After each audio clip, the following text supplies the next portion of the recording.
안녕하세요. 수요일 밤 함께 성경을 읽는 시간이죠. 여러분 한 주간 잘 지내셨나요? 오늘도 모아 라이브로 여러분과 함께 하고자 합니다. 모아, 안녕하세요. 반갑습니다. 네, 시시님, 크리스탈유님 안녕하세요. 반갑습니다. 네, 저는 모두의 교회를 소망하는 이 목사이고요. 오늘도 이 밤 이 하나님의 말씀을 함께 읽으면서 예수 그리스도의 십자가와 또 복음을 묵상하는 시간 함께 되었으면 좋겠습니다. 여러분 요즘 한 주간 어떻게 보내고 계신가요? 활기차게 힘차게 잘 지내고 계신지 어떻게 지내시는지 모르겠습니다.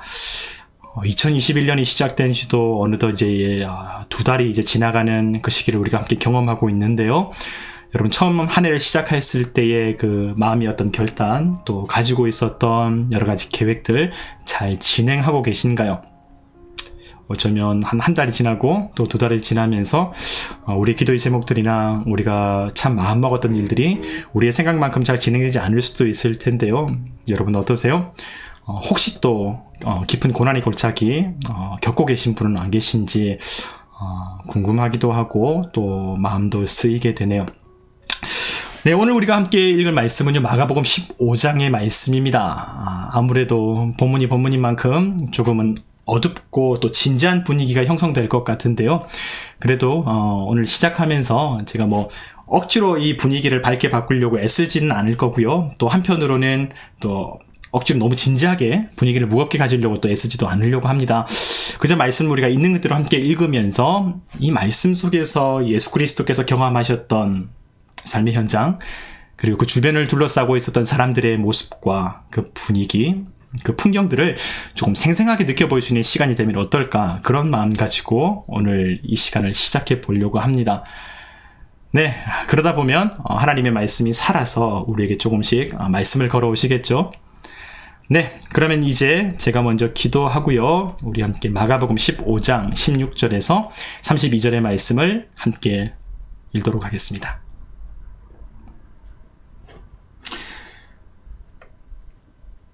사랑해 주님 감사합니다. 오늘도 귀하고 복된 이 밤 허락하여 주심에 감사합니다. 하나님, 우리가 어느 때나 어떤 상황이나 어디에서나 무엇을 하든지 하나님의 말씀과 동행하며 살아갈 수 있는 인생 되게 하여 주시옵소서.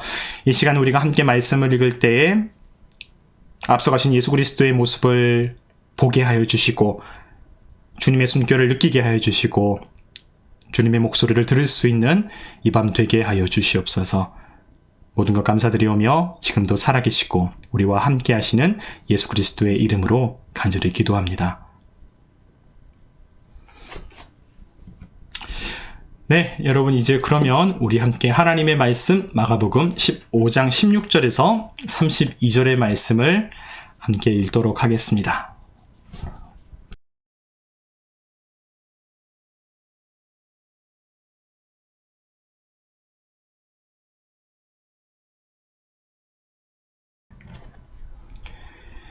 군인들이 예수를 끌고 브라이도리온이라는 뜰 안으로 들어가서 온 군대를 모으고 예수에게 자색 옷을 입히고 가시관을 엮어 씌우고 격려하여 이르되 유대인의 왕이여 평안할지어다 하고 갈대로 그의 머리를 치며 침을 뱉으며 꿇어 절하더라. 희롱을 다한 후 자색 옷을 벗기고 도로 그의 옷을 입히고 십자가에 못 박으려고 끌고 나가니라. 마침 알렉산더와 루포의 아버지인 구레네 사람 시몬이 시골로부터 와서 지나가는데 그들이 그를 억지로 같이 가게 하여 예수의 십자가를 지우고 예수를 끌고 골고다라 하는 곳, 번역하면 해골의 곳에 이르러 모략을 탄 포도주를 주었으나 예수께서 받지 아니하시니라. 십자가에 못 박고 그것을 나누세 누가 어느 것을 가질까 하여 제비를 뽑더라. 때가 제3시가 되어 십자가에 못 박으니라. 그 외에 있는 죄패에 유대인의 왕이라 썼고 강도들을 예수와 함께 십자가에 못 박으니 하나는 그의 우편에 하나는 좌편에 있더라. 지나가는 자들은 자기 머리를 흔들며 예수를 모욕하여 이르되 아하, 성전을 헐고 사흘에 짓는다는 자여, 내가 너를 구원하여 십자가에서 내려오라 하고 그와 같이 대제사장들도 서기관들과 함께 희롱하며 서로 말하되 그가 남은 구원하였으되 자기는 구원할 수 없도다. 이스라엘의 왕 그리스도가 지금 십자가에서 내려와 우리가 보고 믿게 할지어다 하며 함께 십자가에 못 박힌 자들도 예수를 욕하더라. 아멘. 네, 오늘의 말씀 마가복음 15장 16절에서 32절의 말씀, 우리 한 번 더 하나님 말씀을 읽도록 하겠습니다. 주님의 십자가를 함께 따라가는 시간 되기를 소망합니다.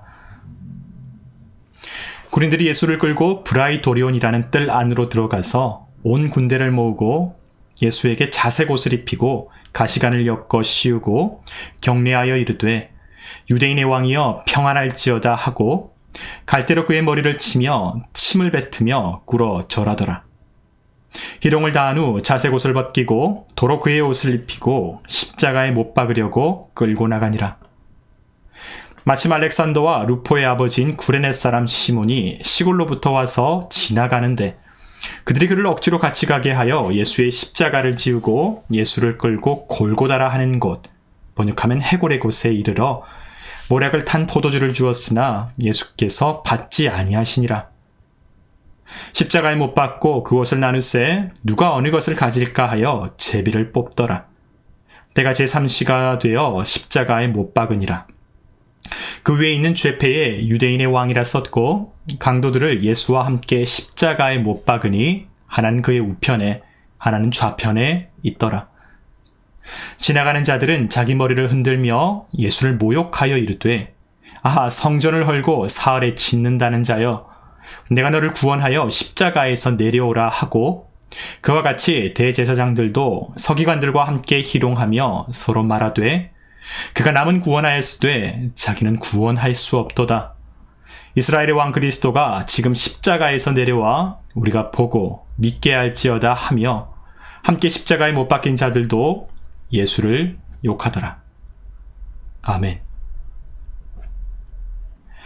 네, 우리가 마가복음 15장 16절에서 32절의 말씀을 읽는 중입니다. 여러분, 오늘 우리가 십자가에 달리시는 예수 그리스도의 모습과 또 그 주변을 둘러싸고 있는 풍경들을 함께 마주하고 있는데요.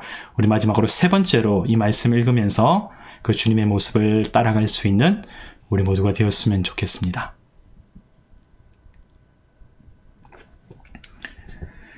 군인들이 예수를 끌고 브라이도리온이라는 뜰 안으로 들어가서 온 군대를 모으고 예수에게 자색 옷을 입히고 가시관을 엮어 씌우고 경례하여 이르되 유대인의 왕이여 평안할지어다 하고 갈대로 그의 머리를 치며 침을 뱉으며 꿇어 절하더라. 희롱을 다한 후 자색 옷을 벗기고 도로 그의 옷을 입히고 십자가에 못 박으려고 끌고 나가니라. 마침 알렉산더와 루포의 아버지인 구레네 사람 시몬이 시골로부터 와서 지나가는데 그들이 그를 억지로 같이 가게 하여 예수의 십자가를 지우고 예수를 끌고 골고다라 하는 곳, 번역하면 해골의 곳에 이르러 모략을 탄 포도주를 주었으나 예수께서 받지 아니하시니라. 십자가에 못 박고 그 옷을 나누세 누가 어느 것을 가질까 하여 제비를 뽑더라. 때가 제3시가 되어 십자가에 못 박으니라. 그 위에 있는 죄패에 유대인의 왕이라 썼고 강도들을 예수와 함께 십자가에 못 박으니 하나는 그의 우편에 하나는 좌편에 있더라. 지나가는 자들은 자기 머리를 흔들며 예수를 모욕하여 이르되 아하, 성전을 헐고 사흘에 짓는다는 자여, 내가 너를 구원하여 십자가에서 내려오라 하고 그와 같이 대제사장들도 서기관들과 함께 희롱하며 서로 말하되 그가 남은 구원하였으되 자기는 구원할 수 없도다. 이스라엘의 왕 그리스도가 지금 십자가에서 내려와 우리가 보고 믿게 할지어다 하며 함께 십자가에 못 박힌 자들도 예수를 욕하더라. 아멘.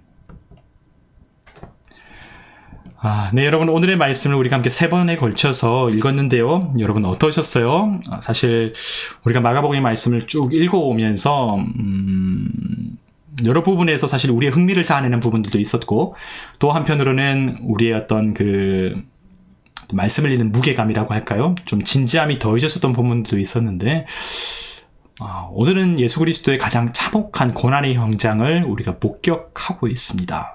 사실 글로만 읽어도 우리의 눈앞에 아른거리는 것 같은데 여러분 어떠셨습니까? 그러고 보니 제가 본문에 너무 몰입하다가 인사도 잊어버렸네요. 안녕하세요. 반갑습니다. 모하, 예, 피피님, 먹방님. 오늘은 함께 시작부터 마주하게 되어서 참, 함께 이 시간을 공유할 수 있을 것 같아서 너무 기대되고 좋네요. 여러분, 우리가 함께 십자가의 현장을 읽으면서 사실 오늘 이 시간뿐만이 아니라 어쩌면 여러분의 어떤 신앙 공동체 가운데에서, 각자의 어떤 성경 공부나 여러 가지 어떤 신앙생활 속에서 이 십자가 사건을 많이 마주했을 것 같아요. 아마 보통은 이 십자가의 어떤 사건을 마주했을 때 가장 먼저 했었던 일들이 뭐냐면 바로 신학적인 주제를 많이 거론합니다. 보통 우리가 보편적인 어떤 신앙생활 가운데에서 뭐 설교 때나 성경 공부 때나 이 십자가의 신학적인 의미가 무엇인가, 십자가 뭘 상징하는가. 사실 오늘 이 시간은 그런 부분들을 뭐 꼬치꼬치 다 풀어보고 그 배경과 이런 어떤 의미들을 분석하는 시간은 사실은 아니거든요. 아까 처음 말씀을 나눈 것처럼 이 현장을 사실 있는 그대로 함께 나누어 보고 싶었습니다. 특별히 우리의 재성을 되게 막 부각시킨다거나 좀 이런 분위기를 제가 좀 자기적으로 만들어내기보다는요, 이 말씀이 하나하나 우리에게 보여주고 있는 그 메시지들, 그리고 우리에게 안내해주고 있는 그 주변의 현장들을 함께 우리가 읽어나가면서 예수님께서 당하셨던 이 현장은 어땠을까? 그분의 마음은 어떻겠고, 또 그 가운데 나오게 되는, 만나게 되는 예수님의 마음과 또 주변의 사람들의 어떤 정서, 그들의 의식들을 보면서 우리에게 십자가는 어떤 의미와 또 내 개인적으로 고백하게 되는, 내가 만나게 되는 십자가와 믿음의 의미는 무엇일까를 함께 돌아보고 싶었어요. 그 이야기들을 우리 함께 나누게 될 텐데, 그래도 잠깐 짤막하게 이 십자가에 대한 어떤 전반적인 어떤 이해를 먼저 안내를 드리고 진행하는 것이 이 시간에 어떤 그래도 기초라고 할까요? 기반을 조금 제공해 드릴 수 있는 시간일 것 같아서 이 십자가의 신학적인 의미에 대해서 잠깐 3가지 정도 먼저 안내해드리고 말씀의 구체적인 부분들을 함께 나누면 어떨까 싶어요. 그렇게 오늘 제가 준비해 왔습니다. 보통 우리가 전통적인 개념 속에서 십자가에 대해서 우리가 받아들이는 개념은 어떤 개념이냐면요, 3가지 정도로 나옵니다. 보통은 속전론, 혹시 들어보셨나요? 교회에서 속전의 개념으로 이해하게 되고, 또 하나는 어떤 만족설, 이런 얘기들, 그냥 이런 얘기가 있다는 것을 그냥 먼저 안내해드리는 정도예요. 그냥, 이렇게 생각하는구나. 교회에서, 교회 역사 속에서, 예수님의 십자가는 이런 의미라고 생각해왔구나, 사람들이. 보통 이렇게, 접해보면 어떨까 싶어요. 또 하나는, 모범론. 3가지죠. 속전의 개념, 만족의 개념, 그리고 모범의 개념. 이게 뭐냐면요. 속전에 대한 개념은 뭐냐면, 이 고대 사람들이 사실 갖고 있었던 생각이에요. 우리가, 고대 사람들은 처음 들어보나요? 그럼 잠깐 한번 정리하고 하는 게, 우리가 십자가를 어떤 이해하고 또 사람들이 이해왔었던 방식들을 알게 되는 계기가 될 수 있겠네요. 고대 사람들은 자유인과 귀족들 말고 그냥 일반적인 사람들 가운데 자유시민과 또 동시에 어떤 노예의 어떤 그런 구별을 함께 느끼며 살아갔지 않겠습니까? 노예들은 그 노예가 소속되어 있는 어떤 주인에게 가지고 있었던 어떤 부채가 있죠. 그래서 이 주인이 이 노예를 해방시켜주고 이 노예에게 자유를 얻게 하려면 마땅한 보상을 지불해야 되게 됩니다. 그게 바로 속전, 속량해 줄 수 있는 돈을 지불하는 거예요. 이것이 신학적인 개념으로 고대 사회 가운데는 어떻게 생각하게 됐냐면, 우리 인간이 고대로부터 가지고 있었던 범죄로 말미암아 우리에게는 죄가 있는데, 이 죄로 말미암아 우리가 마귀에게 우리의 존재, 우리의 어떤 자유를 저당잡혔다고 생각하는 겁니다. 우리가 사람의 노예가 되는 것처럼 모든 인류라고 하는 존재가 마귀에게 이 주권을 빼앗겨 있는 상태, 죄로 인해서. 그래서 뭘 생각하든지 뭘 활동하든지 항상 이제 정말 악하고 마귀의 노예처럼 생활한다고 이 고대 사람들이 의식을 갖고 있었어요. 그래서 우리의 죽음이 정말 하나님과 멀어진 정말 영원한 죽음이고, 또 심판에 대한 어떤 두려움을 계속해서 갖고 있었던 거죠. 어떻게 해서 이 대가를 지불할까요? 돈으로? 다른 어떤 행동으로? 바로 예수 그리스도의 목숨값, 예수 그리스도의 생명값으로 마귀에게 빼앗긴 인간의 존재, 인간의 자유를, 이 대가를 지불하는 거예요. 그래서 예수 그리스도의 생명, 이 십자가의 죽음으로 인해서 하나님께서 지불해 주신 그 속량의 값으로 인류가 구원을 얻게 된다는 개념 자체가 이 속전의 개념이 되게 됩니다. 고대 사람들은 그렇게 예수님의 십자가, 예수 그리스도의 죽음의 어떤 그 사랑의 의미, 그 효력, 그 능력을 생각했던 거죠. 두 번째로 만족설이라고 하는 개념은 어떤 개념이냐면요. 아까 이 속전에 대한 개념이 마귀에 대해서 갖고 있었던 분체, 마귀에 대해서 갖고 있었던 이 속전을 지불하는 개념이라고 한다면, 이 만족에 대한 개념은 어떤 거냐면, 인류가 범죄해서 누구에게 타격을 입혔느냐? 마귀가 아니라 바로 하나님께, 하나님의 명예를 실추시켰고 하나님에게 우리가 범죄하였기 때문에 인류가 회복되고 나음을 얻게 되고 거듭나게 되려면 우리가 그 죄에 대한 책임, 죄에 대한 보상, 죄에 대한 책벌을 지불해야 된다는 의식을 갖고 있었던 거죠. 이게 뭐냐면 중세시대의 사람들이 갖고 있었던 사고방식이에요. 그런데 사람이 하나님에 대해서 지불해야 되는 그 개념, 그 보상을 사람의 힘으로 할 수 있을까요? 죄를 지은 사람이 피해자에게 보상해야 되는 것은 사실이지만 그에 대한 대가는 그에 걸맞는 대가가 돼야 되는 거거든요. 그래서 나온 개념이 뭐냐면 저 신의 존재이신 하나님의 아들이 인간의 몸으로 이 땅 가운데 왔다고 하는 사고방식이에요. 그루데우스 호모라고 하는 것인데 중세의 수도사인 안셀름이라고 하는 사람이 그런 이제 신학적인 교리를 얘기하게 되었습니다. 왜 하나님의 아들이 인간이 되셨는가? 왜 하나님의 아들이 인간이 되셨는가? 그 이유는 바로 인간이 지불해야 될 책임, 인간이 지불해야 될 보상, 배상, 그것을 인간이 감히 감당할 수 없기 때문에, 너무나 거대하기 때문에 하나님의 신적인 존재만이 감당할 수 있다고 하셔서 하나님의 아들이 우리를 사랑하셔서 이 땅 가운데 오셨다. 그래서 십자가의 죽으심으로 말미암아 우리가 지불해야 될 죽음의 개념, 우리가 지불해야 될 생명의 개념들을, 그 가치를 예수님께서 우리 대신해서 인류의 대표자로서 하나님께 지불해 주셨다라고 생각했었던 개념이 바로 이 두 번째 개념인 만족의 개념, 하나님을 만족시켰다라고 하는 개념이 되게 됩니다. 너무 설명이 좀 구차하게 길죠? 이렇게 하려고 한 건 아니었는데 어쩌다 보니까 조금 진짜 설명을 하게 돼버렸네요. 그래도 했으니까. 세 번째로 모범에 대한 개념은 뭐냐면요. 사실 우리가 함께 말씀을 이 세 번에 걸쳐서 읽으면서 우리가 느낀 게 뭐냐면 상당히 이 현실이 잔혹합니다.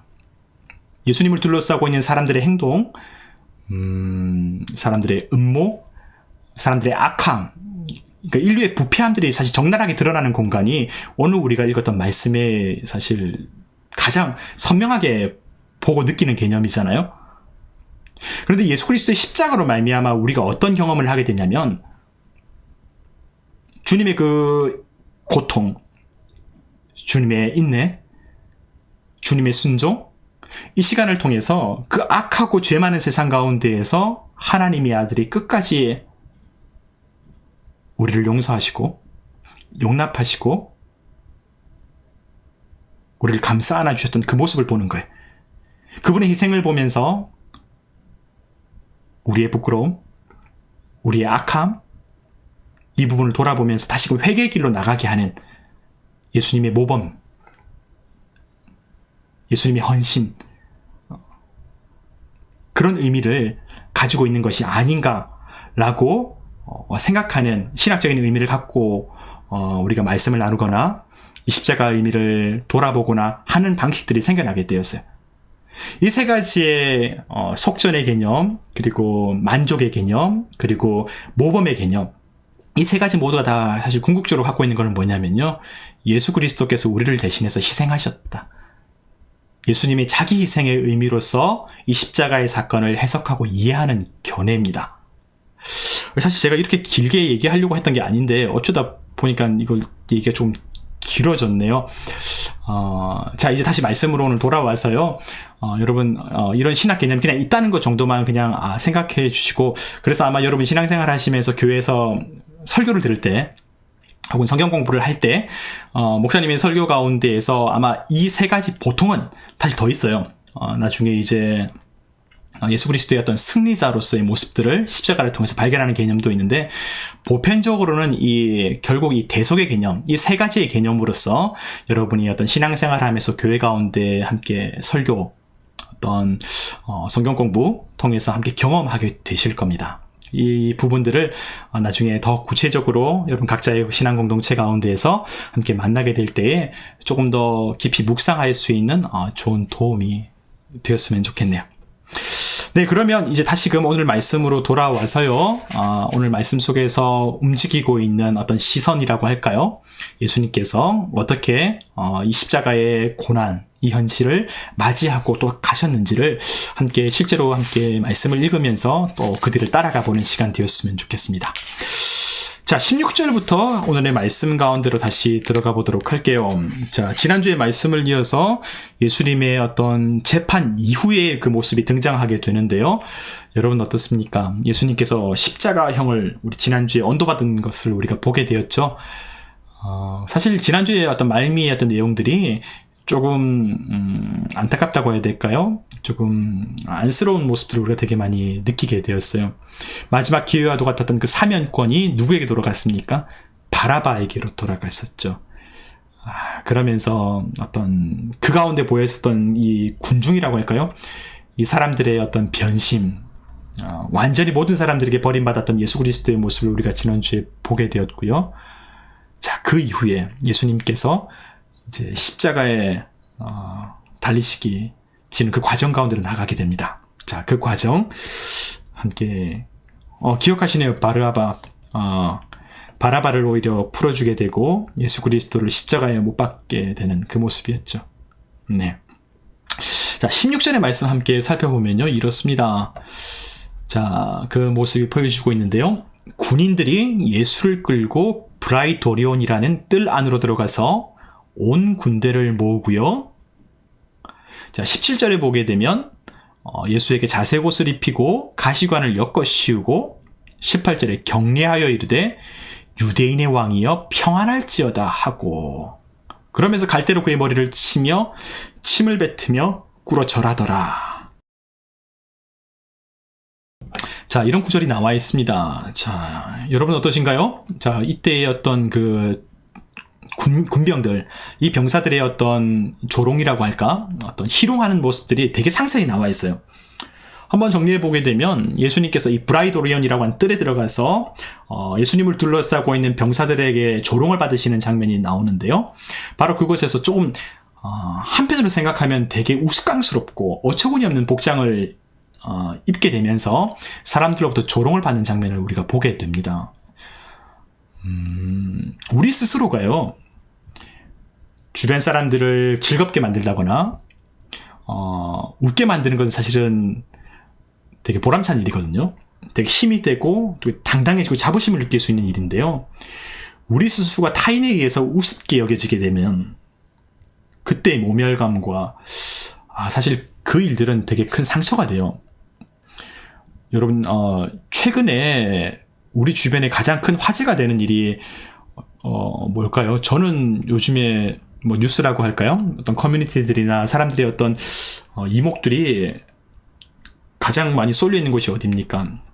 뭐 코로나도 분명히 있지만 학폭이라고 하죠. 학폭, 학교폭력, 예전에 학교폭력의 어떤 그 일들. 네, 피피님, 저랑 똑같이 생각하게 되었네요.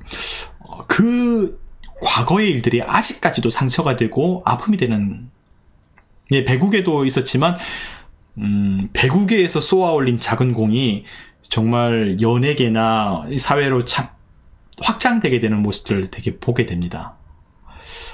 사실 저도 학폭을 당한 것은 아니었는데 초등학교 때 사실 친구들 가운데서 그런 모습을 보게 되면 좀 되게 마음이 힘들었어요. 사실 제가 더 어쩌면 저는 조금 나름 애쓰긴 했었지만 제가 옛날 이야기인데 제가 중학교 시절 이후에는 뭐랄까, 중학교 시절 이후에는 조금 거의 학교에서 쭈구리처럼 지냈어요.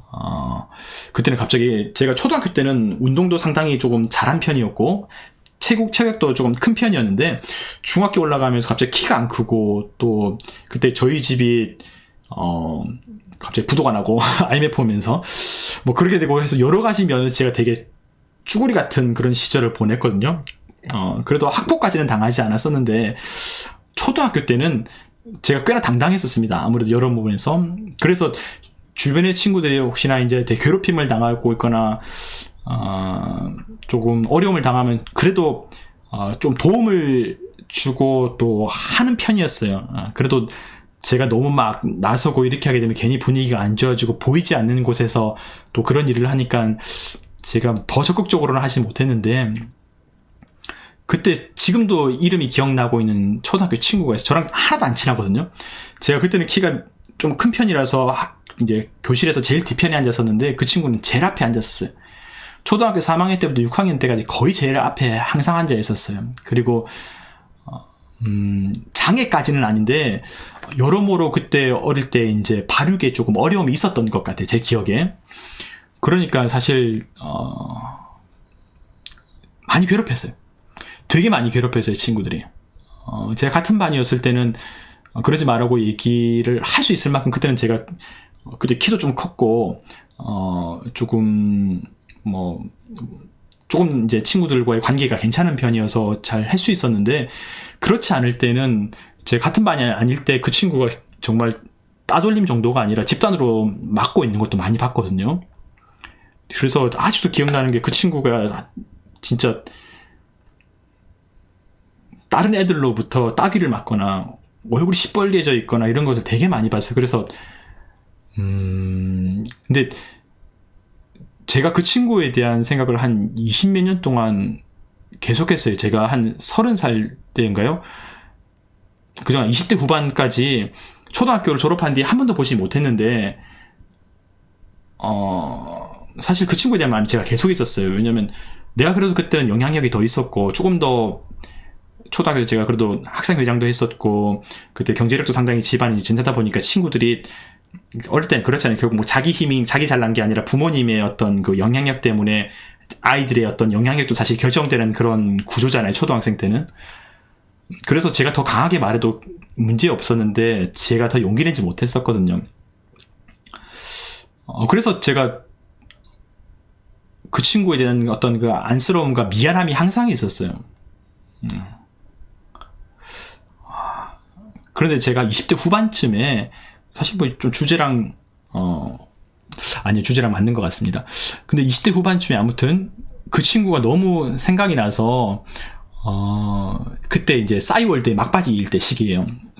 지금 뭐 싸이월드 거의 할 수 없는 형편이지만 그 친구가 어떻게 지내고 있을까 싶어서 제가 그 친구 이름 찾아서 싸이월드랑 뭐 들어가서 확인해 봤어요. 근황이 어떻게 되는지를.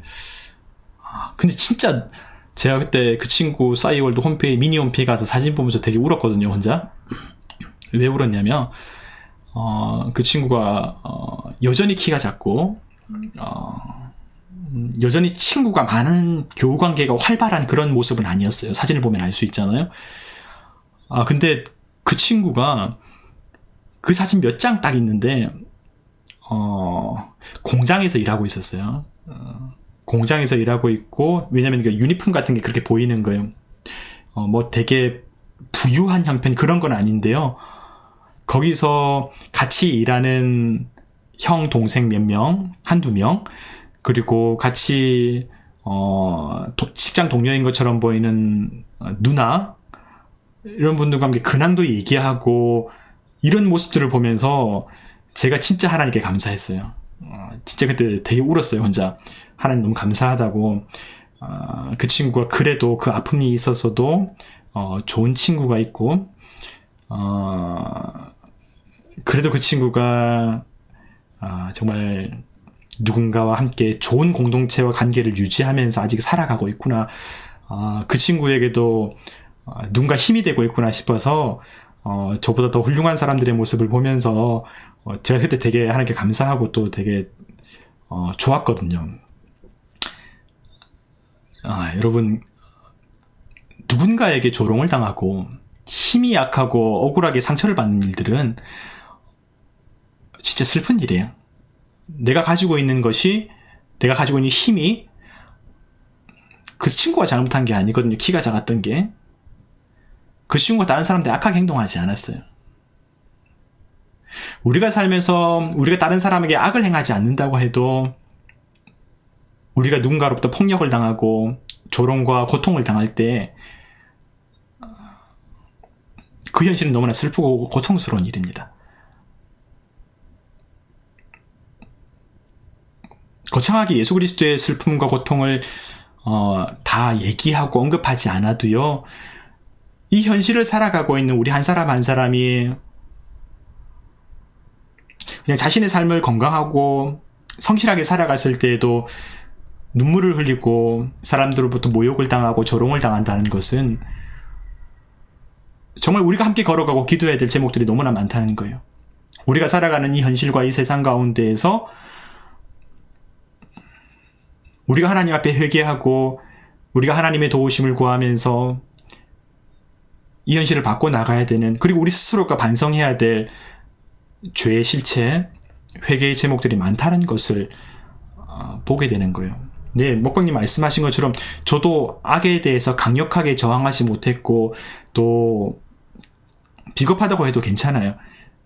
나름 애를 쓰긴 했지만 제가 봐도 부족했어요. 근데 그때의 어떤 슬픔, 제가 세상을 다 바꿔놓을 수 있는 것은 아니지만 할 수 있는 영향력과 그 수고로움을 다 하지 못했던 데에 대한 책임감, 그런 부분들을 함께 느끼게 되는 거죠. 여러분, 우리가 오늘 예수 그리스도의 주변 가운데에서 벌어지고 있는 모습 속에서 사실 예수님 한 분만이 아니라 예수님으로 대표되는 수많은 유대인들과 이 땅을 살아가는 수많은 사람들이 사람들의 어떤 그 집단적인 어떤 여론과 선동과 악의와 잔인함 속에서 희생을 당하고 슬픔을 경험하고 고통을 당하지 않았겠습니까? 어떤 사람은 다른 사람의 욕심 때문에 희생당하기도 하고요. 그것이 뭐 경제적이든지 뭐 성적인 거든지 아니면 여러 가지 이권이 얽혀져 있든지 간에, 혹은 어떤 경우는 힘이 약해서, 소유가 적어서, 영향력이 적어서, 어떤 사람은 쉽게 얘기하면 줄이 없어서 이 땅 가운데서 불의한 고통을 당할 때가 얼마나 많이 있겠습니까? 오늘 예수님께서 말씀을 통해서 우리에게 보여주시는 것은 예수님만이 아니라 이 땅을 살아가는 우리가 정말로 하나님의 사랑과 은혜 가운데 함께 더불어 행복하고 축복하고 격려하는 인생이 아니라, 사자와 어린 양이 함께 뛰어노는 하나님 나라의 삶이 아니라 그 에덴 바깥의 삶, 사자가 연약한 생물들을 집어삼키는 것이, 물어뜯는 것이 당연한 것처럼 여겨지는 세계, 그렇게 조롱하는 세계, 그 세계를 오늘 우리가 만나고 있는 것이 아닌가 생각해 봅니다. 그 시간 속에서, 아직 십자가에 도달하지 않았던 그 시간 속에 이미 예수님께서는, 그리고 대부분의 이 형벌을 당하는 사람들은 완전히 기운이 꺾였겠죠. 그가 가지고 있었던 인생의 소신, 이 형벌에 이르기까지 정말 정의를 부르짖으셨던 그의 인생, 그의 정직한 삶, 내가 왜 그랬을까? 어쩌면 정말 절망하고 좌절하면서 그러지 않아야 되는데, 그러지 않았으면 좋겠는데 자신의 인생을 후회하는, 그렇게 의지가 완전히 꺾여지는 일들도 얼마나 많았을까요? 저는 먼 이야기가 아닌 것 같습니다. 성경만의 이야기가 아니라 오늘 현실을 살아가는 믿음의 사람, 그리고 아직 믿음의 경지까지 오지는 않았어도 그냥 우리가 함께 살아가는 이 대부분의 많은 사람들 가운데 그런 아픔과 그런 눈물이 있었지 않을까. 그냥 오늘 말씀 읽으면서 함께 그런 생각을 해봤어요. 제가 오늘 말씀을 읽고 묵상하면서 느꼈던 생각이. 자, 오늘 그러면 계속해서 우리의 말씀을 나누면서요, 조금 십자가 형벌에 관해서 조금 함께 얘기를 나누어 보면서 조금 더 우리 서로가 함께 오늘 말씀을 읽고 또 느끼고 또 묵상한 바를 조금 나누는 시간이 되면 어떨까 생각해 봐요. 자, 여러분, 십자가 처형이 어떤 형벌이라고 혹시 생각하십니까? 여러분이 어떤 뭐 완벽하지 않아도, 뭐 저도 완벽하겠습니까? 그냥 십자가에 대한 어떤 인식이라고 할까? 이미지, 혹은 뭐 신앙생활 하시면서 뭐 들었던 이야기도 괜찮습니다. 여러분은 십자가 형벌에 대해서 어떻게 알고 계세요? 그리고 조금 더 구체화시키면 좋겠네요. 좀 막연하게 말고, 십자가 형벌을 당하게 되었을 때에 그 사형수가, 형벌을 당하는 사람이 어떻게 해서 죽음에 이르게 될까요? 죽음의 요인이 뭐라고 생각하십니까? 보통 우리가 어떻게 얘기하죠?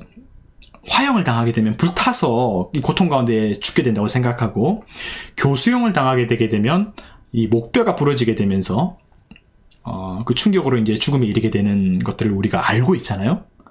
십자가 형벌은 어떤 형벌이었을까? 어떻게 생명을 빼앗기게 되는 그런 형벌이었을까? 여러분 어떻게 생각하시나요? 네, 탈수. 탈수? 탈수는 어떤 맥락일까요? 탈수. 상당히 딱 두 글자로 말씀해 주셨죠. 탈수. 호흡곤란. 호흡곤란도 말씀해 주시네요. 십자가에 매달리면서 그곳에서 탈수 증세를 일으켜서 혹은 호흡곤란을 통해서 죽음에 이르게 되는 그런 생각들을 해보게 될까요? 그런 부분들이 발생할 수도 있겠죠. 보통은요, 확실한 것은 이 십자가 형벌이라고 하는 것이 다른 어떤 형벌과 다르게 피를 다 흘려서 탈수한다. 아주 좋은 포인트인 것 같아요. 제가 알고 있는 부분과 맥락을 같이 하는 것 같습니다. 어떤 부분이냐면요, 다른 형벌처럼 단번에 어떤 죽음에 이르게 되는 그런 형벌이 아니고요, 꽤나 긴 시간을 통해서 이 사형수의 육체와 함께 어떤 이 영혼, 이 마음이 함께 말살되게 되는 그런 처형 방식이에요. 심장 압박으로 호흡곤란, 그런 부분도 말씀해 주셨죠. 우리가 사실 아까 이 말씀의 첫 장면을 통해서 어떤 모습을 보았냐면요, 예수 그리스도께서 십자가를 지고 가시기 이전에 이미 함께 이 브라이드 오리온이라고 하는 이 총독 관저 그 뜰에서 모여서 그것을 둘러싸고 있었던 수많은 병사들, 그 병정들에게 희롱을 당하고 모욕을 당하고 수치를 당하면서 대개 이제 어떤 그 사형수가 어떻게 표현할까요? 일종의 기운이 완전히 꺾이게 되는, 그가 가지고 있었던 소신, 자존심, 패기가 다 꺾여지게 되는 일종의 그 의식의 시간을 갖습니다. 리추얼이죠. 일종의 마치 재단에 올라가게 될 이 제물이 일련의 과정을 통해서 재단에 올라가게 되는 그 이전 선행 과정을 겪는 것처럼 일종의 이 사형수가 이 초기 과정을 겪고 올라가게 되는 거예요. 그러니까 이 십자가를 지고 가는 도중에 십자가에 도달하기 이전에 이미 이 사형수는 완전히 주눅들어 있는 상태가 되는 거예요. 진이 다 빠져 있는 거죠. 주변에서 침을 뱉고 모욕하고 채찍질하고 주변 사람들은 야유하고 있고, 바로 그 상태에서 이 힘 빠진 사형수가 나무에 매달리게 되는 거예요. 나무에 매달아서 목뼈가 부러질 수 있도록 그렇게 하는 개념은 아니고요. 이 양팔, 이 팔목과 우리가 보통 발목이라고 알고 있는데, 발목이라고 하기보다는 발 뒤꿈치가 더 정확하다고요. 발 뒤꿈치를 약간 교차하게 해서 거기다 이제 대못을 박는 거죠. 제가 자료들을 확인해 보니까 어떤 경우가 있었냐면, 우리 옐로스님의 사례는 아니고 이 시대 가운데에서 십자가형을 받았던 그 사람의 납골당이라고 할까요? 거기서 어떤 그 발 흔적을 보았는데, 이 시신의 이 죽은 이후에도 이 대못을 뺄 수 없을 정도로 이 대못이 깊게 박혀 있을 정도로, 그래서 이 납골당에서 보였던 십자가형을 받은 이 사형수가 이 발 뒤꿈치에 이 대못이 박혀 있어서 뺄 수 없을 정도로 되게 강력하게 그렇게 꽂혀 있었던 모습들을 고고학 자료가 증언해 준다고 합니다. 자, 그렇게 해서 이 나무에 매달려서 시간을 계속 보내게 되게 되면요, 아까 말씀해 주신 것처럼 결국 어떻게 되겠습니까? 온몸에 기운이 빠지게 되겠죠? 이 팔과 그리고 상처난 곳, 창에 찔린 곳, 이런 곳에서 몸에 피가 다 빠져나가는 거예요. 사실 이런 표현이 좋은 표현은 아닌데요, 왜 우리가 도축장이나 이런 곳에서 어떤 짐승들을 매달고 피를 빼는 것처럼 십자가에 매달아 놓는 거죠. 일종의 고깃 덩어리가 될 때까지 잔인하게 죽음에 이르게 합니다. 그리고 끝나면 주변에 있었던 들개들과 독수리는 살아있는 생명체를 먹는 게 아니라 죽은 뒤에 시체를 뜯어먹죠. 그런 시신을 먹으면서 거의 진짜 이 존재를 완전 집어삼키는 거예요. 육체가 아프기만 한 게 아니라 천천히 기운이 빠져가고 몸에 피가 나가고, 그러다가 시간이 지나면 쇼크를 이르게 돼서 이 탈진 상태에서 죽음에 이르게 된다고 합니다. 아까 말씀해 주신 것과 상당히 일맥상통하죠. 우리가 사실 오늘 32절까지 말씀을 읽었는데 33절에 보면요, 이 십자가 형벌이 유대인의 시간으로 제3시부터 시작해서 6시를 거쳐서 제9시까지 지속되는 걸 보게 되는데요. 제3시가 오전 9시거든요. 그래서 제6시, 9시가 되게 되면 정오, 그리고 오후 3시. 그러니까 총 6시간에 걸쳐서 이 십자가에 매달리신 예수 그리스도의 그 시간이 흘러가게 되는 겁니다. 그러니까 이 시간이 흘러가면서 예수님께서는 고통을 당하시고 주변 사람들은 그 모습을 보고 야유하고 있는 거예요. 조롱하고 비난하고. 그러니까 십자가에 매달아 놓고 일종의 명예산이 되는 것처럼 이 영혼을, 이 존재를 향해서 계속해서 저주하는 거예요. 이 사형수는 죽음에 이르면서 사람들에게 온갖 저주를 다 받는 거예요. 진짜 벌이받는 거죠, 이 세상으로부터. 그래서 구약 성경에는 나무에 매달린 자를 무엇이라고 합니까? 저주받는 자. 나무에 매달린 자를 저주받은 자로 묘사하면서 그렇게 표현하잖아요. 자, 여러분 한번 상상해 볼까요? 이 십자가의 현장 가운데 우리 함께 가보도록 하겠습니다. 지금까지 함께 제가 말과 이야기로서만 했었는데요. 이 주변의 풍경, 어떤 분위기가 형성됐겠습니까? 어떤 사람은 너무 잔혹해서 무서워했을 수도 있을 것 같아요. 그러다가 떨면서 울었을 수도 있겠죠. 예수님에 대한 애정을 갖고 있었던 사람은 슬퍼할 수도 있겠고요. 또 어떤 사람은 비아냥거리면서 예수님을 되게 비웃을 수도 있을 것 같아요. 야, 그 위대하고 그 대단했던 사람이 이렇게 초라해졌구나. 우리에게 되게 큰 악의가 있잖아요. 내가 그렇게 될 수는 없다고 해도 다른 사람을 고꾸라뜨리고 넘어뜨렸을 때 경험하는 희열. 내가 그러면서 그런 대단한 사람이 된 것처럼 착각하게 되는 그런 모습들이, 그런 죄성들이 어쩌면 우리 안에 무의식 중 가운데도 사실은 되게 많거든. 되게 많다고 생각하거든. 여러분, 저는 이 눈에 보이는 액면 그대로의 모습 이면에요, 어떤 사람들이 있었을까? 함께 같이 생각해 봤으면 좋겠어요.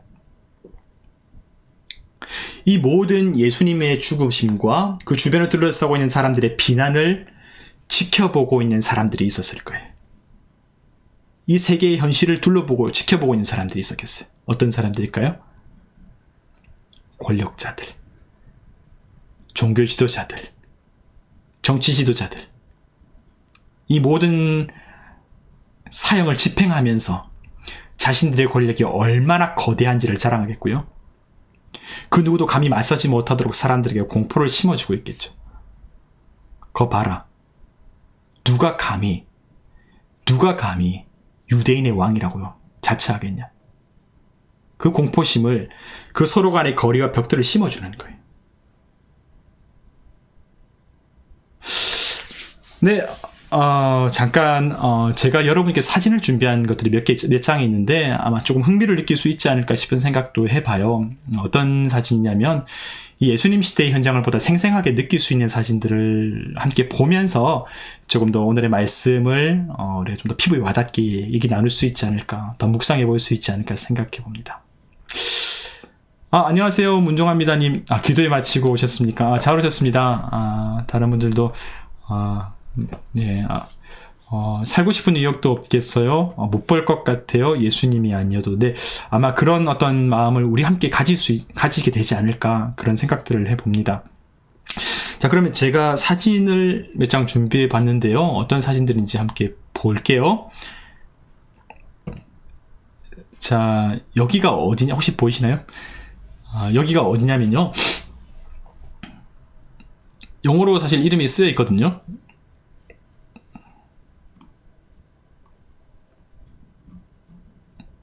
혹시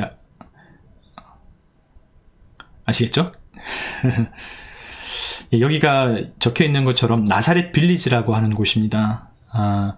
여기 보면 한 여인이, 실제로 이스라엘의 나사렛이라고 하는 동네에 가면요, 예수님께서 어릴 적부터 아마 이런 동네에서 성장하셨고 이런 사람들이 이런 생활 방식 가운데에서 살아가지 않았을까를 생각하게 연상하게 보여주는 일종의 민속촌 같은 곳이 있어요.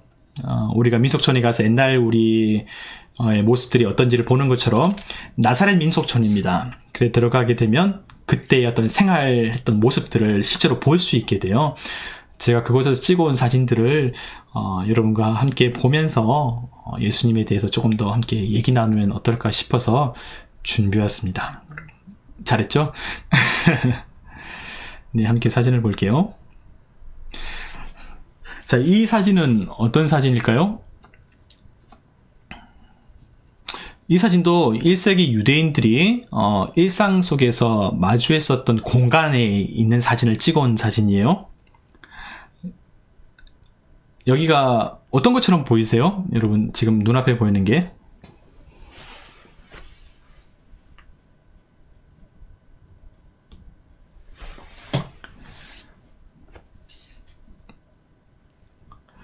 일단 좀 되게 낡아 보이는 두루마리 하나가 있죠. 양피지.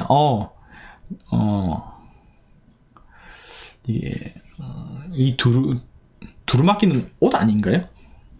저도 그건 정확하게 알지 못하는데 어찌됐든 간에 이 두루마리 성경, 이 토라입니다. 예, 그렇죠. 율법 토라예요. 예, 여기가 어디냐면 바로 회당입니다. 회당. 유대인의 회당 안에 들어가게 되면 두루마리로 된 율법, 모세오경, 토라가 있어서 그 말씀을 펴서 읽고 강론하고 또 유대인들의 어떤 예배 의식을 함께 했던 곳이 바로 이 회당의 모습이에요. 그곳에 있는 두루마리를 사진인데요. 아마 이곳에서 말씀을 읽었고 활동했었던 모습들을 엿볼 수 있는 장면이죠. 자, 두 번째는 바로 나귀입니다. 예수님께서 나귀 새끼를 타시고 예루살렘 성으로 들어가실 때에 그 모습들을 그냥 글로만이 아니라 머릿속으로 함께 연상해 보일 수 있도록 그곳에 가면 이제 나귀 한 마리가 있는데 그 나귀를 보면서 예수님께서 사실 그렇게 막 그럴싸하지는 않아요. 우리가 백마를 탄 기사를 우리가 많이 생각하잖아요. 말을 탄 어떤 장군의 모습, 되게 위용을 생각하는데 되게 크지 않고 다리도 조금 짧고 이런 모습들이 좀 귀엽죠. 네. 그리고 양들을 볼 수 있습니다. 목자가 양을 치고 양들과 함께 거니는 그런 모습들을 보게 되고요. 예수님께서 이런 유대인들의 일상 속에서 목자에 관한 말씀을 하셨겠구나라는 것들을 이해할 수 있겠죠. 그래서 예수님의 삶 가운데에서 제자들과 함께 너희를 목자 없는 양같이 여기셨던 그런 마음, 그런 말씀들을 함께 연상해 보일 수 있는 아마도 제자들의 어떤 부족함을 볼 때에도 그런 마음으로 잘 인내하시고 잘 품으셨던 것 같아요. 자, 그리고 또 하나의 사진은요. 저희를 안내해 주었던 분이신데 옆에 사람 몸 같은 엄청난 큰 저기 혹시 뭔지 아시겠어요?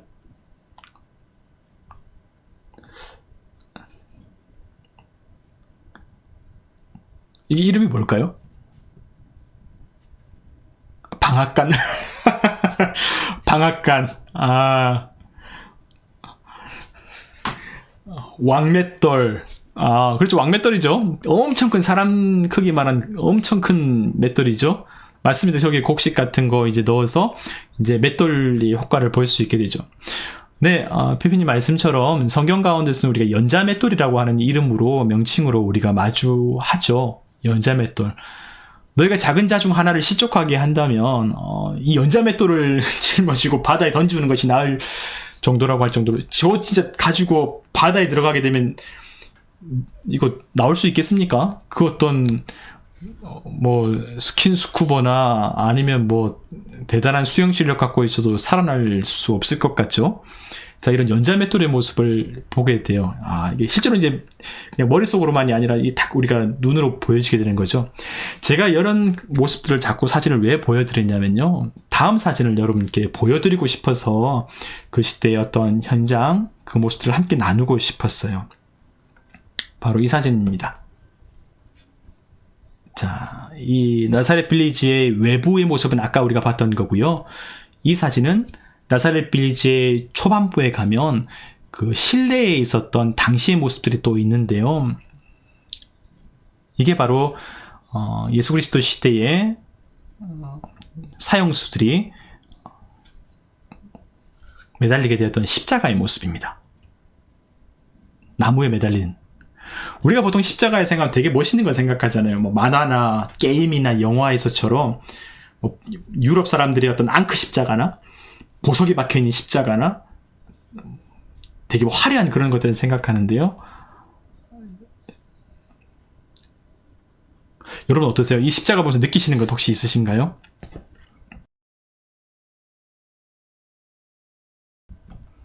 십자가가 소박하다는 생각도 하시죠? 네, 소박하기도 합니다. 진짜 또 화려하지 않고. 설마 2000년 전에 했던 걸까요? 그것까지는 잘 모르겠습니다. 설마 2000년 전일까요? 네. 그건 혹시 알고 계신 분이 있다면 제보해 주시면 좋을 것 같습니다. 네, 그것까지는 제가 모르겠는데요. 그 시대의 것을 재현해 놓은 것이라고. 마치 그냥 우리의 어떤 민속촌 생각하면 비슷하지 않을까요? 여러분, 특징이 하나가 있어요. 이 특징을 말씀드리고 싶어서 여러분과 함께 이걸 조금 계속 보고 있는 거거든요. 사진 한 장 더 있는데 보면요, 십자가에 그냥 우리가 익히 알고 있었던 십자가의 모습과 조금 다른 무언가 하나가 더 있어요.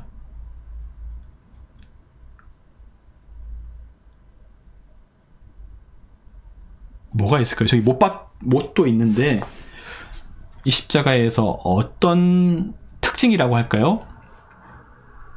우리가 생각해보지 못했었던. 왜냐면 제가 이 나사렛 빌리지 가서 이 장면 하나 딱 보고 이 비싼 비용을 지불하고 여기까지 직접 온 이유가 있구나, 보람이 있구나, 진짜 배웠구나. 제가 그냥 몰랐다면, 지식으로만 알고 있고 그냥 실물을 보지 않았더라면 진짜 아무것도 몰랐겠구나라고 생각하게 됐던 계기가 되었거든요. 맞습니다, 여러분. 잘 찾으셨습니다. 저도 보고 깜짝 놀랐어요. 그때 설명을 들으면서요, 이 허리 아래쪽에 보면요, 중간에 가로로 막대가 하나가 있습니다. 판이 하나 보이시죠? 이 정 가운데, 그러니까 매달린 사람이 허리 조금 아래에 상당히 애매한 부분에 하나가 있어요. 여러분, 이 나무판이 왜 있을까요? 이 가로로 된 엉덩이 부분에 살짝 기댈 수 있는 판이 왜 있을까요? 여러분 어떻게 생각하세요? 자, 여러분 이 모습 보면서 어떻게 생각하십니까? 어떤 이유로? 무엇 때문에? 어떤 의도로? 의자인가요? 여러분, 의자는 어떤 상황에서 무엇을 위해서 있는 건가요? 오랜 시간 무언가를 작업하기 위해서, 좀 편하고 쾌적함을 위해서 있는 거죠. 안정되기 위해서. 그런데 지금 이 장소는 어디입니까? 십자가에 십자가. 십자가에 앉으라고요? 좀 쉬다 가라고? 십자가에서 계속 매달려 있으라고요? 여러분, 십자가에서 죽음을 당하는 것은 다르지 않습니다. 변하지 않습니다. 쉬었다 가든지, 엉덩이를 대고 있든지, 잠깐 편하든지 불편하든지, 죽음에 이르는 것은 변함이 없습니다. 그가 찔린 상처, 그의 양팔과 발 뒤꿈치에 있는 대못에 박혀서 흘러나오는 피, 죽는 것은 변함이 없습니다. 죽어가고 있는 겁니다. 생명이 이뤄져 가고 있는 겁니다. 그런데 이 뒤에 엉덩이에 판 하나가 있으면 어떻게 될까요? 이 사형수가 고통이 심해지고 힘들어지고 아파하고, 그런 상황 속에서 어떻게 생각할까요? 진짜 악랄한 거예요. 진짜 악랄한 거예요. 어떻게든지 조금이라도 편해보려고 엉덩이를 부대끼고, 엉덩이를 비벼보고, 그렇죠, 의지하게 되고, 발버둥 치고. 그렇다고 죽음을 피할 수는 없거든요. 근본적인 해결책은 결코 되지 않습니다. 이 살고자 하는 이 마음을 조장하고 흔들거리게 되면서 처음에 각오, 결연한 결단, 그 마음 붕괴되는 거예요. 영혼이 붕괴되는 거예요. 목숨만 죽어가는 게 아니에요. 생명만 끊어지게 되는 게 아니에요. 여러분, 때로는 우리가 손해를 보고 우리가 아픔을 경험하고 우리가 죽게 되더라도 우리가 포기할 수 없는 인생의 가치가 있고 소신이 있고 믿음이 있고 인생의 길이 있어요. 그런데 그 영혼이 무너지게 돼, 정신이 무너지게 되게 되면 그때의 고통은 이루 말할 수가 없어요.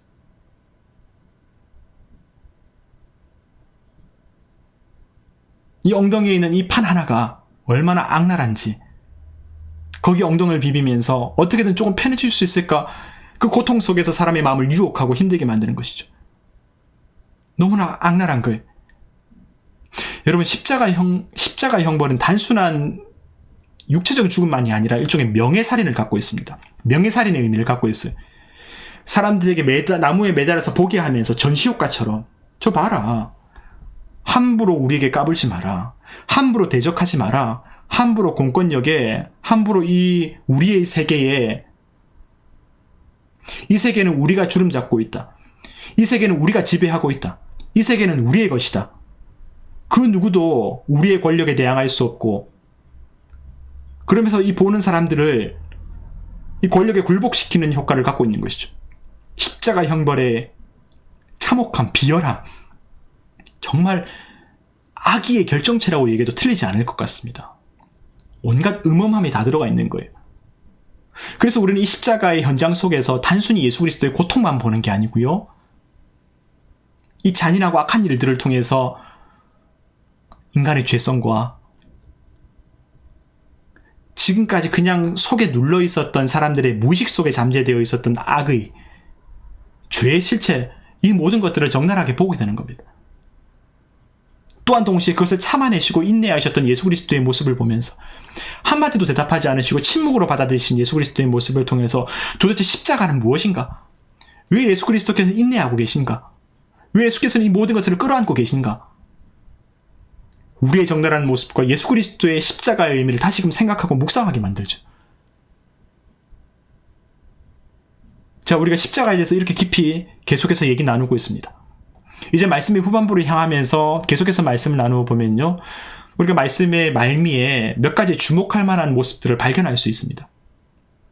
29절의 말씀을 잠깐 한번 다시 읽어볼게요. 어떤 모습이 보여지게 되냐면요, 자, 말씀 가운데에서 예수님을 둘러싸고 있는 사람들의 모습, 그 풍경을 한번 확인해 볼 수가 있습니다. 지나가는 자들은 자기 머리를 흔들며 예수를 모욕하여 이르되, 아하, 성전을 헐고 사흘에 짓는다는 자여, 라고 얘기하는 모습을 보게 됩니다. 여러분 어떠십니까? 이때 지나가는 사람들은요, 보통 사람들입니다. 이곳을 스쳐 지나가는 보통 사람들입니다. 그 사람들에게 예수 그리스도의 이미지, 예수님의 인식이 어떻게 자리 잡고 있는지를 확인할 수 있는 대목이죠. 원래 예수님께서, 여러분 지난주와 지지난주의 말씀을 함께 나누면서요, 우리가 함께 보았었죠.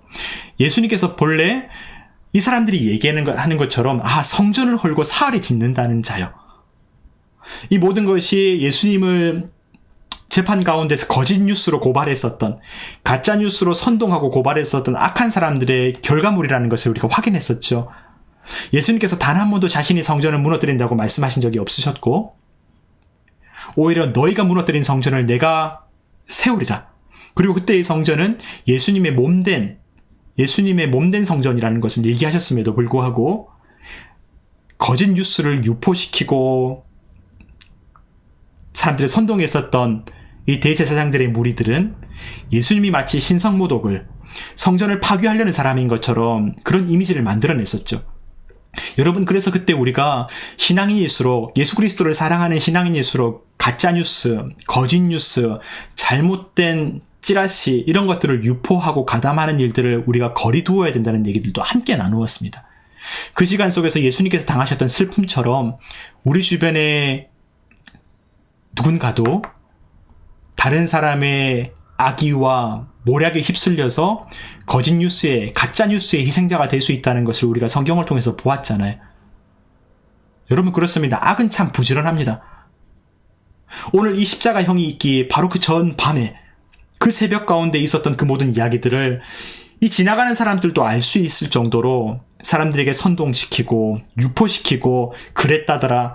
그때 나왔었던 제목이 이런 거더라. 그래서 예수라고 하는 사람이 불과 며칠 전에 사람들로부터 거대한 인기와 지지를 받고 있었음에도 불구하고 지금 이 순간 모욕을 당하고 그냥 지나가는 사람들조차도 예수가 그렇게 악한 사람이었더라. 그런 문제가 있었다더라. 그런 부정을 저질렀다고 하더라. 나도 잘 사실은 모르겠는데 그렇게 다들 얘기하더라. 이런 현실이 되어버린 겁니다. 이런 현실이 벌어지고 있는 겁니다. 우리가 마주하고 있는 예수 그리스도의 슬픔,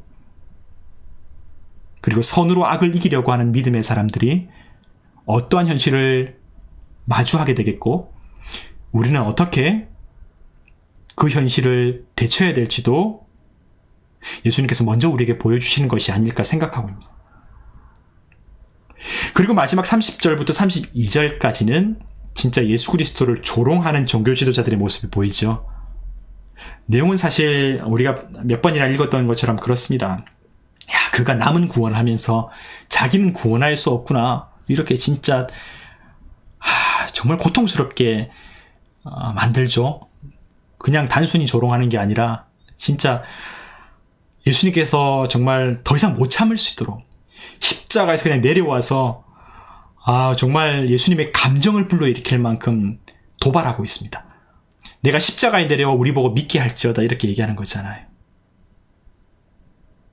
같이 십자가에 못 박혀 있는 다른 좌우편의 사람들도 같이 비아냥거리고 있고요. 여러분, 자, 이 마지막 대목을 얘기하면서 우리 함께 오늘의 마지막 장면간으로 나아가봤으면 좋겠습니다. 여러분 어떻게 생각하세요? 내가 너를 구원하여 십자가에서 내려와 보라. 저는 사실 되게 마귀의 유혹, 그 광야에서 주었었던 그 마귀의 유혹이 되게 생각났어요. 이 돌을 떡으로 바꾸어서 먹게 하라고 하고, 성전에서 뛰어내려서 너의 능력으로 이 모든 육체의 위기를 이겨내라고 하고, 십자가에서 내려와서 내 능력으로 내려와서 내 존재를 보이라고 하는 그 모습. 이 십자가의 사건을 완전히 원천 봉쇄하고 망가뜨리려고 하는 그런 도발적인 조롱과 너 사실 그렇게 무기력하지, 이렇게 자극하는 유혹을 느낄 수도 있겠고 조롱을 느낄 수도 있겠고 여러 가지 느낄 수가 있겠죠. 여러분, 이 물음에 대해서 어떻게 생각하십니까? 우리의 삶 속에는 다른 방식으로 우리에게 이렇게 다가올 수 있어요. 신앙생활 하면서 내 자신을 구원하고 내 앞가림을 잘해라. 너도 내 앞가림 잘 못하면서, 내가 성공 못하면서 무슨 복음을 전하고 신앙생활을 하고 다른 사람에게 전도하냐. 여러분, 우리 신앙생활 하면서 그런 얘기 많이 듣지 않습니까? 내가 성공하면 나도 너 믿어보겠다. 내가 신앙생활 하면서 성공하면 나도 너처럼 교회 한번 다녀볼게. 사실 이 얘기는 진짜 유혹이 되고 되게 마음을 힘들게 만듭니다. 저는 목회자이지 않습니까? 이 목회자의 삶이라는 게 사실 이게 보잘것이 없어요. 진짜 보잘것이 없어요. 차라리 제가 물론 저도 부족함이 많고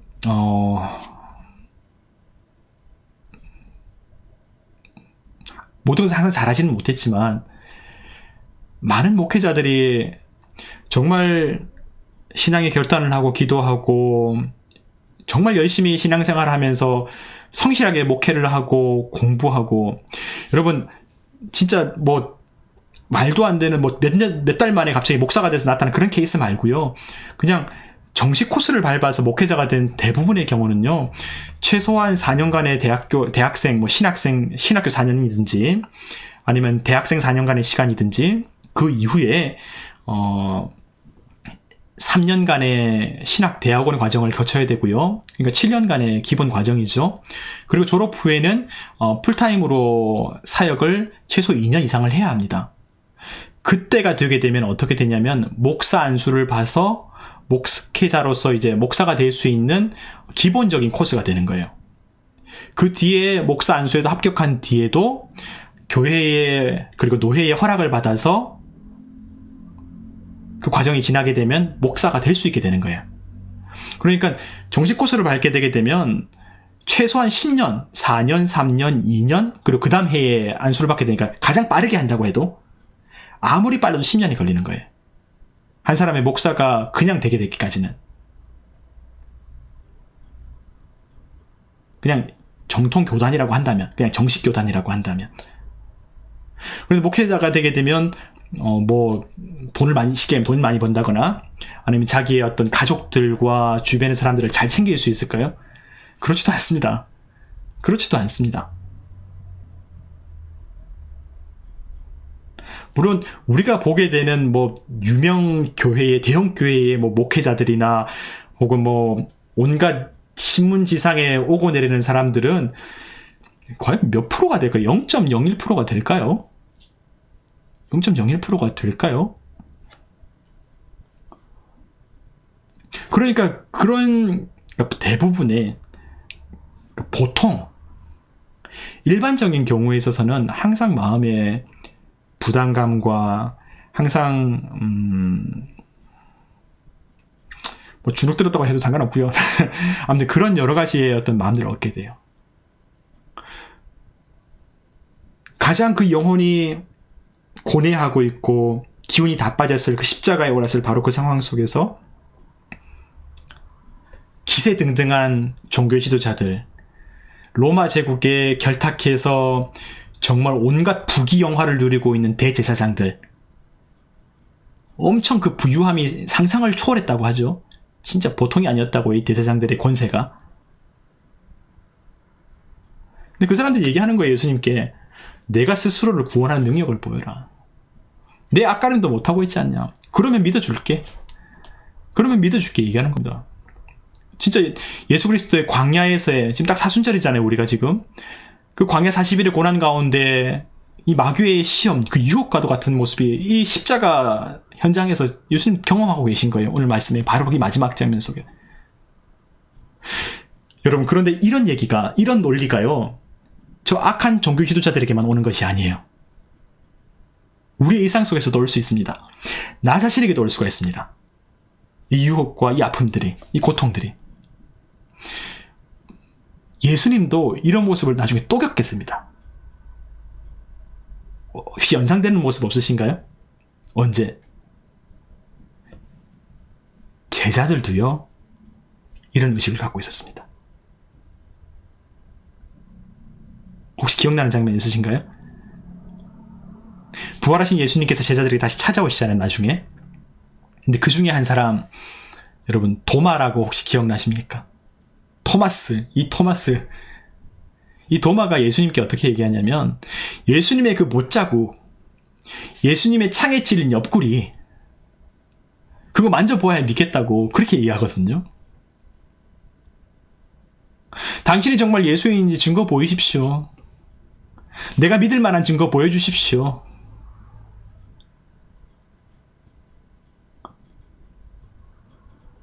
당신이 어떤 사람인지 존재를 보여주십시오.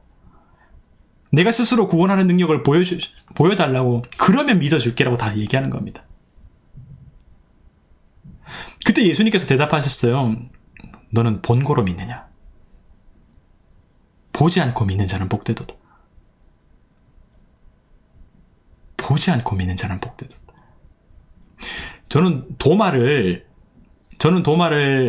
비난하고 싶은 의도는 전혀 없습니다. 저도 그랬을 거예요.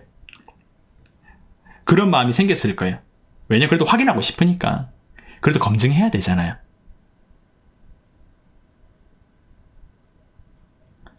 우리가 물건 하나 살 때도 꼼꼼하게 눈으로 보고 사잖아요. 혹시 부활하신 예수님이라고 얘기했지만 목소리는 비슷한 것 같고 말씀은 맞는 것 같고 얼굴은 맞는 것 같지만 그거 어떻게 믿습니까? 부활은 이미 죽었는데 예수님은. 딱 봐도 예수님인 걸 얼굴을 보고 말을 나누어 보고 목소리를 들어보면 알지만 예수님 죽었잖아요. 부활했다고 하는데 못 믿는 거예요, 제자가. 그러니까 봐야 믿는 거예요. 우리가 중고세계, 당근시장, 중고 거래할 때도 다 꼼꼼하게 봐야 되잖아요.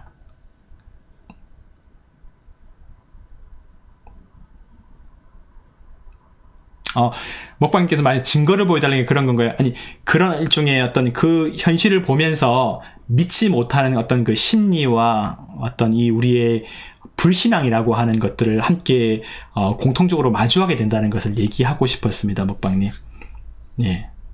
왜 이런 얘기들을, 이 물음이 계속해서 제가 되짚어보고 얘기하는 거냐면요. 결국 이 십자가의 그 잔혹한 풍경이 무엇을 보여주고 있는지를 얘기하고 싶었던 겁니다. 우리가 십자가의 풍경들을 하나하나씩 다 얘기하면서 보고 있는 것은 인간의 잔인함이거든요. 사람의 악함이거든요. 그런데 그 한복판에는 뭐가 있냐면 결국 믿음을 잃어버린 세계가 있는 거예요.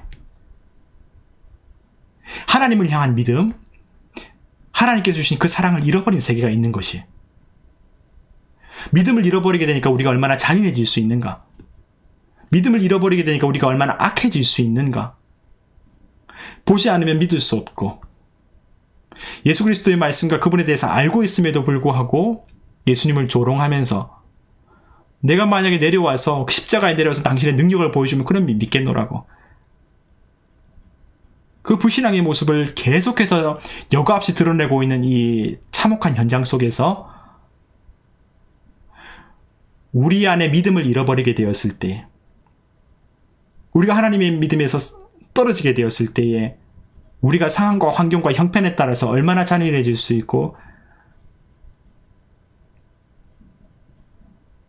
얼마나 우리의 인간성이 상실될 수 있는지를 보게 될 수 있는 거예요.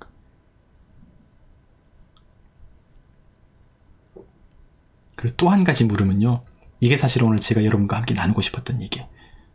여러분, 우리가 만약에 스스로를 구원할 수 있을 만한 흠없고 대단한 존재여야지만이 타인을 구할 수 있을까요? 여러분 어떻게 생각하십니까? 내가 그렇게 대단하고 위대한 존재여야지만이 타인을 구할 수 있을까요? 예수님을 조롱했던 이 사람들의 논리처럼 분명히 그럴싸한 것은 있어요. 분명히 그럴싸한 것은 있을 수가 있어요. 그래서 정말일까요?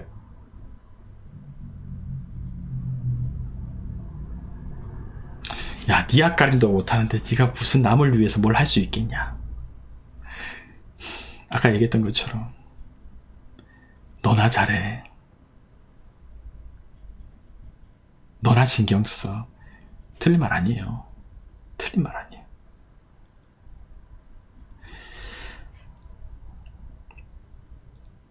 제가 20살 때요, 제가 소록도에서 잠깐 봉사를 했던 적이 있어요. 저기 전라남도 고흥에서 저희 녹동마을로 가서 그 항구에서, 지금은 배를 안 타도 되고 지금은 이제 그냥 섬까지 도로가 이어졌는데, 그때는 배를 타고 들어갔어야 됐던, 사실 육지에서 구별된 나병 환자들의 동네가 소록도이잖아요. 사실 거기 계신 이 나병 환자 어르신들은 이미 음성 판결을 다 받으신 분들이에요. 더 이상 다른 사람들에게 전염을 하게 되는 어떤 그런 복균자나 그런 어떤 전염의 가능성이 없고요. 다 회복된 분들이세요. 음성이에요, 다. 근데 그래도 아무래도 이전에 나병을 앓았을 때 그 흉터를 다 갖고 있어요. 예를 들면 이 손이라고 할까요? 얼굴의 형체가 무너져 내린 분들도 계시고요. 그러다 보니까 진짜 코가 아예 녹아내려서 정말 우리가 보통 알고 있는 그런 형체라고 할까? 그런 외관상으로 봤을 때는 아무래도 여러모로 조금 흉해 보이는 모습이 있는 것이 사실입니다. 팔이라든지 손가락이 몇 개 없다고 하거나 녹아내리잖아요, 이 나병을 앓게 되면. 그래서 얼굴의 형태들이면 모든 것들이 사실 아무래도 외관적으로 흠이 있는 것처럼 보이게 될 수 있어요. 그래서 여성들이나 어린아이들은 깜짝깜짝 놀라는 경우도 사실 보게 되죠. 그런데 그분들만이 아니라요, 그곳에서 함께 이제 병원이 있는데 거기서 이제 숙식을 하면서 봉사하는 분들이 꽤 있어요. 단기로 하기보다는 거의 대부분이 장기로 많이 계시거든요. 우리가 보통 그곳에서 그런 곳에서 봉사하는 분들이라고 생각하게 되면 우리가 보통 이런 생각들을 가질 것 같아요. 참 숭고하고 훌륭한 분이겠구나. 진짜 거룩하고 정말 사랑이 넘치고 진짜 흠없고 정없는 인생이구나라고 생각할 수도 있게 되는데요. 실제로 함께 생활하다 보면요, 봉사자들끼리 정말 많이 싸우게 되는 경우들이 있어요. 고성이 오가기도 하고, 서로 간에 마찰이나 관계가 좋지 못한 일도 있고, 다툼도 있어요. 교회도 그렇죠? 신앙인들끼리 모여 있는데 서로 상처도 받고 싸우기도 하고 오해도 생기고, 살아있는 존재의 날 것 그대로의 모습이 계속해서 보입니다. 그 어떤 대단해 보이는 신앙 공동체조차도, 아무튼 그곳에 있는 봉사자 분들조차도 다 천사 같지는 않아요. 각자의 성격도 있고 괴팍함도 분명히 있어요.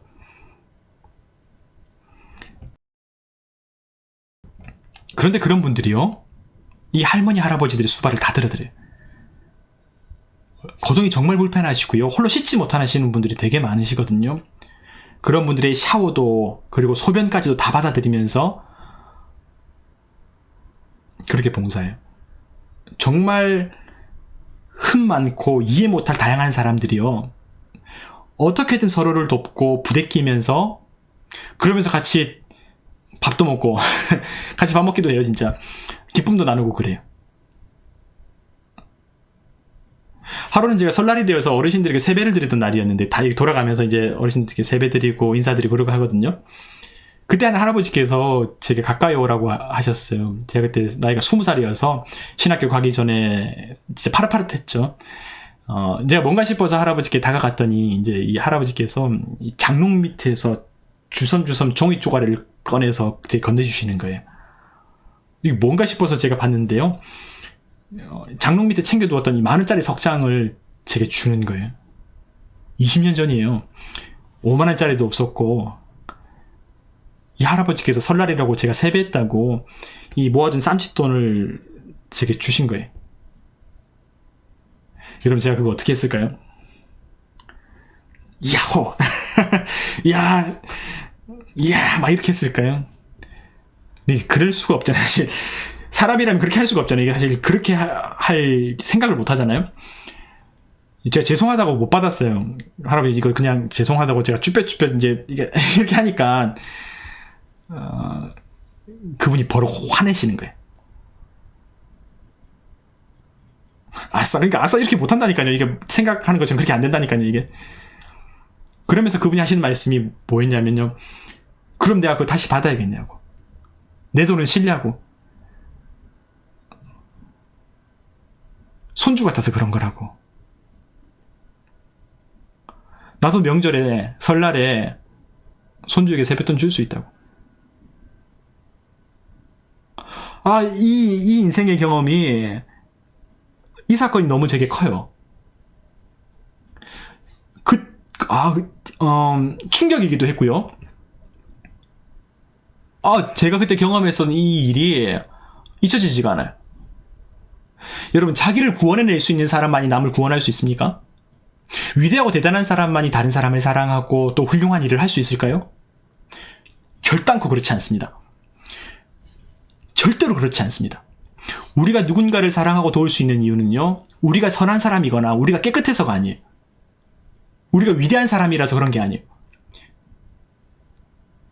심지어는 이 방송을 하고 있는 저조차도 흠 많고 점 많은 인생이지만, 그래도 우리가 할 수 있는 작은 일들로 뭔가를 하고 하나님의 사랑을 조금이라도 실천해 보려고 애쓰고 말씀을 순종해 보려고 노력하고, 그러다 보면 요한일서의 말씀처럼 우리가 그렇게 사랑하게 되면 하나님이 우리 안에 거하시고 우리 안에 화해하는 마음, 다시 서로를 위로하고 격려하고 사랑하게 되는 일들이 생겨나게 된다는 것이 기독교 신앙이 우리에게 가르쳐주는 건 아니겠습니까?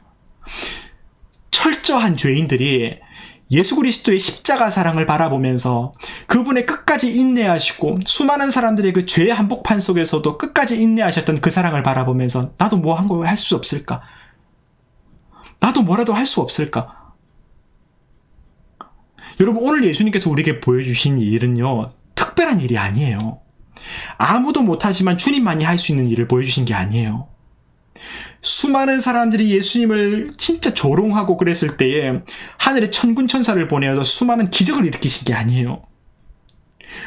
쉽지는 않지만 그 사람들을 용서하고 사랑으로서 인내하시고 그 모든 현실들을 받아들이신 일, 감싸 안으셨던 일, 악으로 악을 갚지 않으신 일, 힘으로 세상을 누르지 않으신 일, 자기를 희생하셔서 이 세상의 죄와 어둠을 이겨내신 예수 그리스도의 모습. 현실은 분명히 어둡지만 악하지만 죽기까지 하나님의 뜻에 순종하셨던 예수 그리스도의 그냥 그 순종.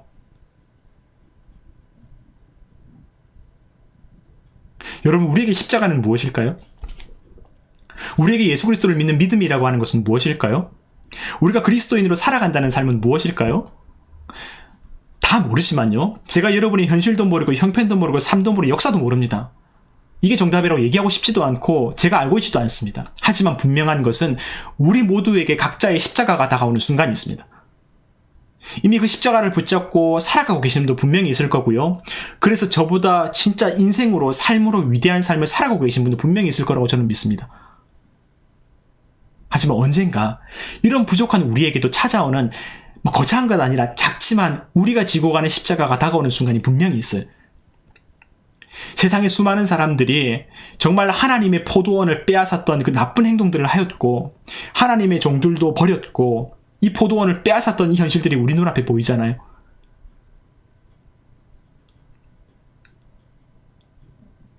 여러분, 우리도 언젠가 하나님께서 우리 각자에게 주시는 하나님의 사랑을 위해서, 하나님의 정의를 위해서 각자의 형편과 상황 속에서 분명히 부름을 받게 되는 그날이 오게 됩니다. 그때 앞서가셨던 예수 그리스도를 바라볼 수 있는 저와 여러분이 되었으면 좋겠습니다. 초라한 죽음이고 무기력한 인생이었지만 그 마지막이었지만 위대한 순종입니다. 그 위대한 순종, 그 믿음, 그 결말은요, 하나님의 부활의 능력입니다. 부활의 영광입니다. 이것이 성경이 우리에게 가르쳐주고 있는 겁니다. 이거 외에 다른 것이 없습니다. 다른 꼼수가 아니라요. 그러므로 하나님께서 그를 지극히 높여 부활의 영광으로 인도하셨던 것처럼 그 믿음 잃어버리지 않는 저와 여러분 되었으면 좋겠습니다. 오늘 그 길을 살아가고 계신 여러분이 있다면 여러분 정말 축복하고 존경하고 감사하고요. 그 가운데에서 기도하고 계시고 힘들어 지쳐있는 분이 계시다면 우리 함께 서로를 축복하고 기도하면서 작은 일 속에서 정말 하나님을 사랑하고 이웃을 사랑하면서 이 어려움의 시기를 함께 견뎌낼 수 있는